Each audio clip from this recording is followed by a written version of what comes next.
Kamusta? Mabuti? For today's video ay maulan at makulimlim ng araw na yan. Pero kailangan kong lumabas dahil ubos na ang diaper ni Nili at bedpad ni Lola.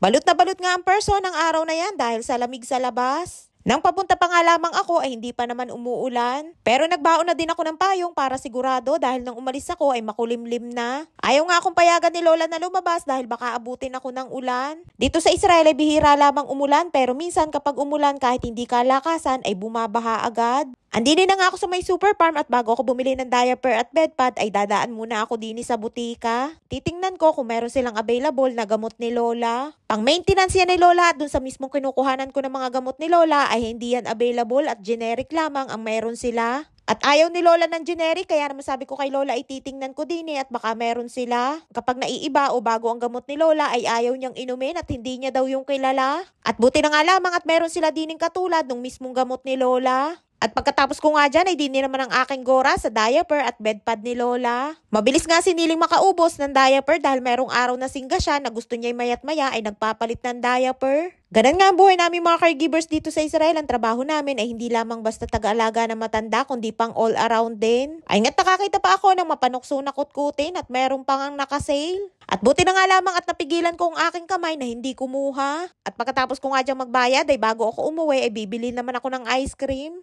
May pabili si Lola na ice cream at gusto niya daw ay katulad nung pasalubong ni Alona nang pumunta ang kanyang mga apo. Narinig nga at lamig na at naulan pa ay daig pa ni Lola ang naglilihi at napaibig sa ice cream. Ay di nga ako nakakita ng ganong klase ng ice cream. Yung style niya yung parang uso sa atin sa Pinas na Graham bar. Pero sa halip na Graham ay wafer ang nakalagay. Kumuha ako ng 2 vanilla flavor para kay Lola at kay Nili. At syempre kumuha din ako ng para sa akin at ice cream stick yung aking kinuha. Tatlo ay 14 shekels o mahigit 200 pesos sa pera natin sa Pinas. Kumpara sa ibang tindahan ay medyo may kamahalan ang mga bilihin dyan. At kahit nga araw ng Sabado o Shabbat dito sa Israel na araw ng pahinga nila ay bukas din ang tindahan nila. Pauwi na nga ako niya, natuluyan na nga din akong inabot ng ulan.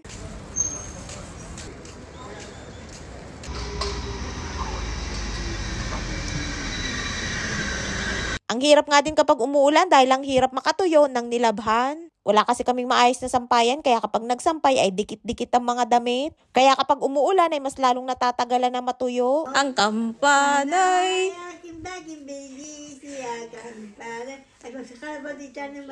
Ket, iniliyal dato ba? Ay nga't nasamot si Nilush ng araw na yan at pagdating ko inasikaso ko sila ni Lola at si Nili naman ay aking nilinisan at pinalitan din ng damit. Sa paglilinis kay Nili at pagpapalit ng damit ay kailangan ay nasa mood din yan. Dahil kapag wala yan sa maayos na kondisyon ay nagwawala yan, nagpupumiglas at nag-iiyak. Pero hindi naman siya nananakit, yun nga lamang mahirap pilitin kapag talagang ayaw niya.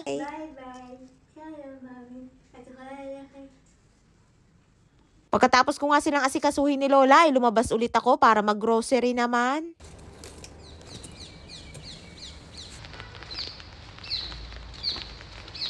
Kung kailan ngang naulan ay saka pa nagkasabay-sabay ang mga kailangang bilhin. Andini na nga ako sa lagi kong binibilhan at isa sa dinadayo ko din aring Activia o yogurt drink ni Lola. Paborito yan ni Lola at dyan nga lamang ako nakakabili niyan kaya kapag bumibili ako ay madamihan na. For the go na ulit ang person at ilabas na ang mahiwagang sandata dahil umuulan pa din.